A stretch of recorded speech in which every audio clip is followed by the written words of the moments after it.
Bonjour à tous et bienvenue dans cette grande édition du journal de la mi-journée. Les finances publiques au service de l'émergence de la République démocratique du Congo à l'horizon 2030 ont fait l'objet des réflexions à la faculté de droit de l'Université de Kinshasa.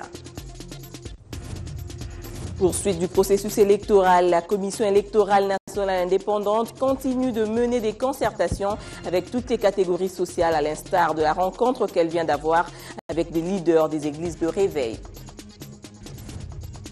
Gros plan sur le parc agro-industriel de Bukangalonzo dans la province du Bandundu avec toutes les possibilités qu'il offre. Un tour d'horizon de ce site agricole moderne permet de se faire une idée sur ce qu'on peut en attendre de l'autosuffisance alimentaire. Un grenier agro-industriel a été érigé et inauguré hier dans la capitale, dans la localité de Bukangalonzo, dans la province du Bandundu, par le chef de l'État, le premier d'une quinzaine de sites agricoles à disséminer à travers le pays pour ouvrir la voie vers l'autosuffisance alimentaire en RDC. On passe ainsi de l'agriculture de subsistance à l'industrialisation de l'agriculture, une démarche qui va booster à coup sûr le progrès national grâce à l'amélioration de l'alimentation. L'inauguration des parcs agroalimentaires illustre clairement que la paix et la sécurité sont de retour au pays afin qu'on s'y permette des lancements des projets de développement. C'est à peu près ce qu'a compris le mécanisme de suivi de l'accord cadre d'Addis Abeba qui a clôturé un atelier à Kinshasa sur les 6 engagements du gouvernement à s'inscrire dans l'esprit de cet accord. Reportage. Les réflexions à la Cité de l'Union africaine ont connu la participation active de la société civile et de la communauté internationale qui appuie le processus de réforme, notamment dans la police, l'armée, la reconstruction et l'économie. Les engagements vont permettre, si on avance dans les réformes sous-jacentes, que la paix, la stabilité et le développement soient au rendez-vous en République démocratique du Congo. Le communiqué prend acte du fait qu'effectivement il y a eu un long processus transparent, inclusif, au terme duquel effectivement nous sommes arrivés là où nous sommes, c'est-à-dire avec une matrice complète. Les communiqués ne s'arrêtent pas à ce constat, fait des recommandations pour que justement, maintenant que nous avons cette matrice, elle puisse réellement être mise en œuvre. Donc il y a là toute une série de recommandations qui, comme vous l'avez dit, vous allez pouvoir découvrir dans les communiqués.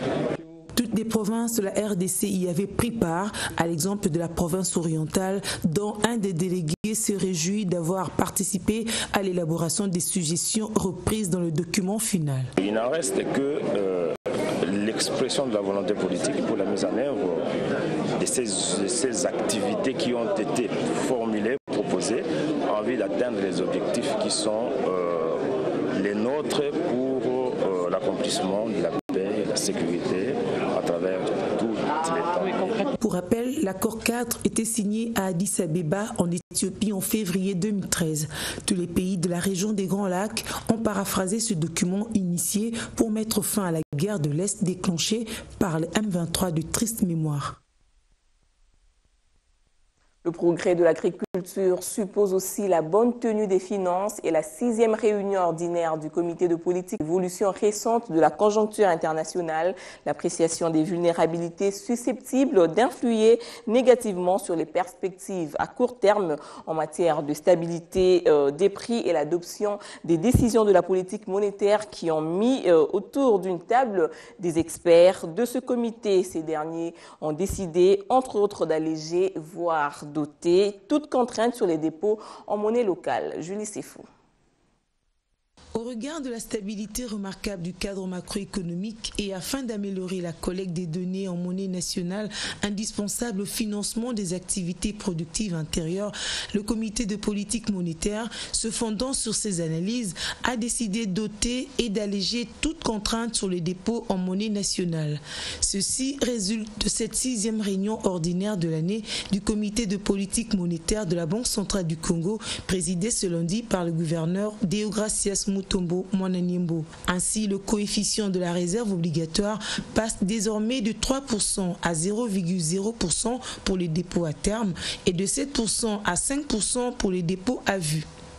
L'objectif poursuivi par cette action et de soutenir les activités de crédit dont notre économie a grandement besoin pour maintenir l'élan de croissance. Cette action s'inscrit également dans le processus de dédollarisation que nous avons initié conjointement avec le gouvernement, étant donné que la suppression de la réserve obligatoire pour les dépôts en francs congolais et à terme favorise d'abord le franc congolais et ensuite les dépôts à terme.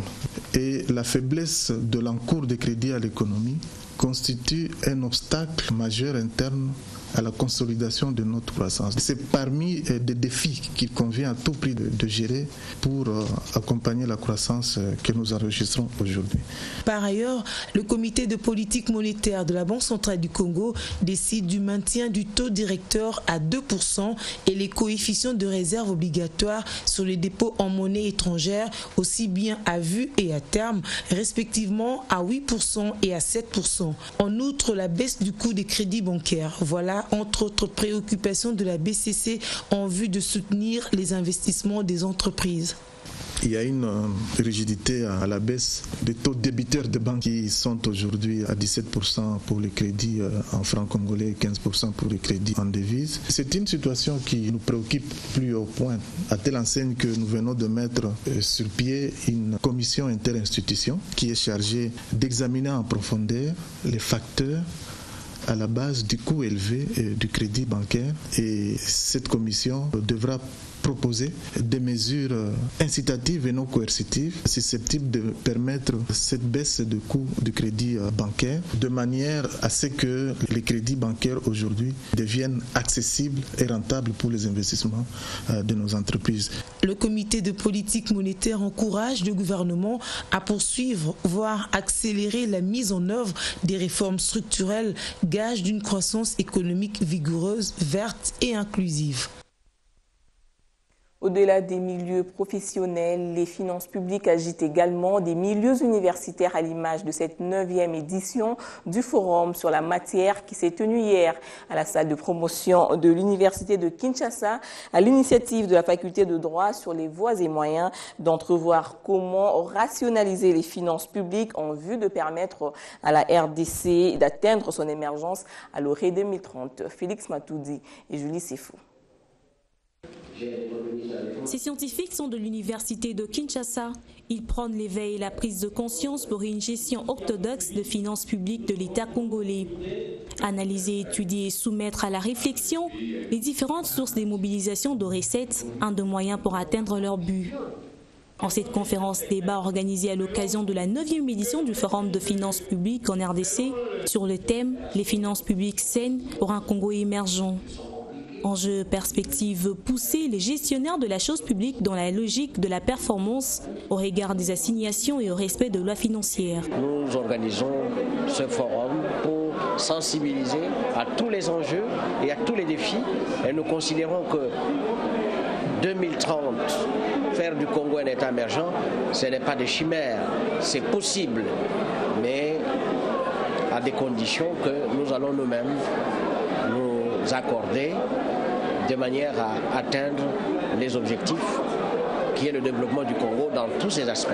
Ce thème-là nous a donné l'occasion de pouvoir faire la revue des différentes réformes qui ont été initiées et de voir quels sont les enjeux qui se cachent derrière ces différentes réformes.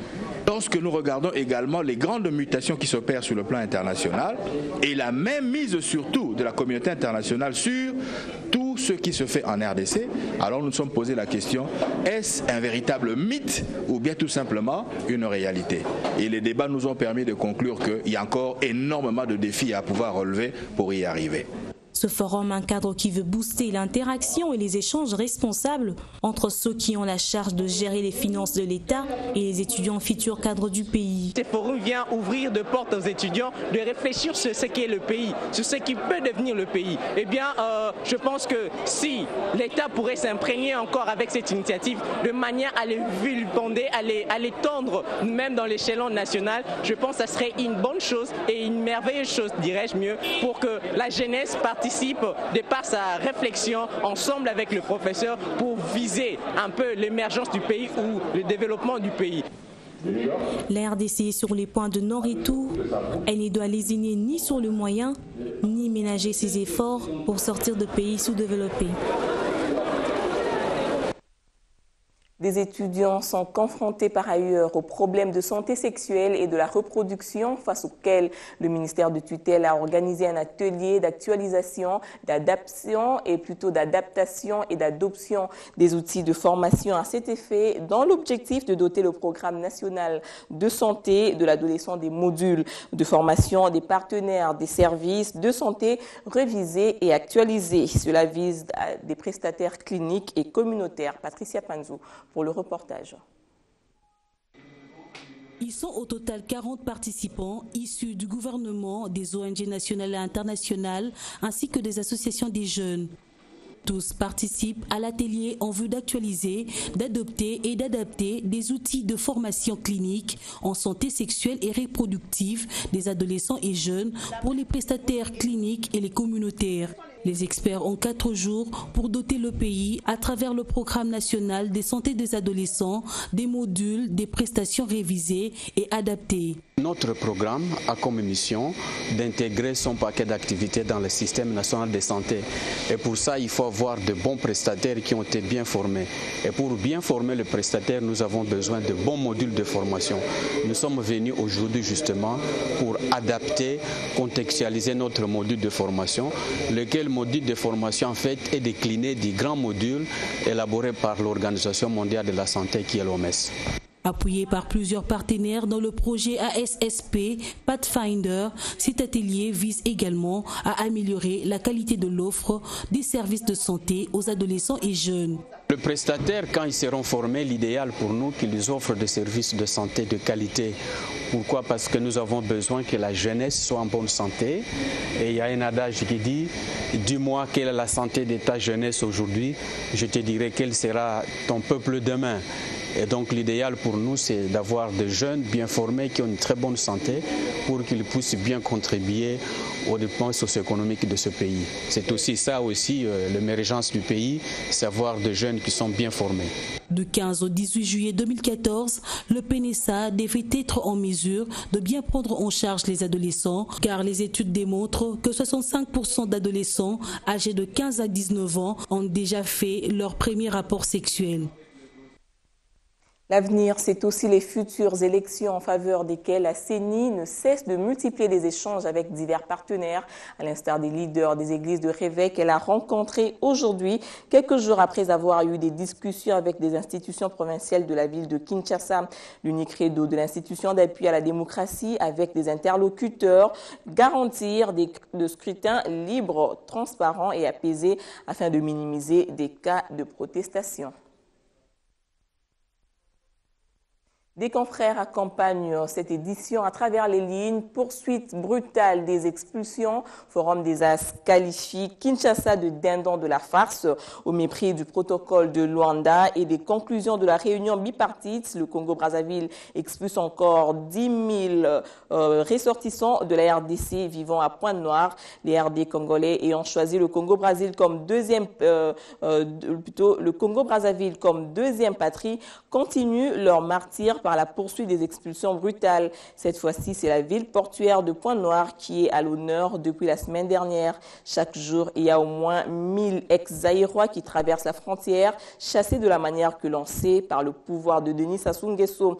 Ils ont ressassé les mêmes plaintes déjà expérimentées par les compatriotes qui les ont précédés dans ce capharnaüm du Congo-Brazzaville, devenu tout d'un coup un enfer des RD congolais. La prospérité évoque le calendrier électoral ou la réforme de la Constitution.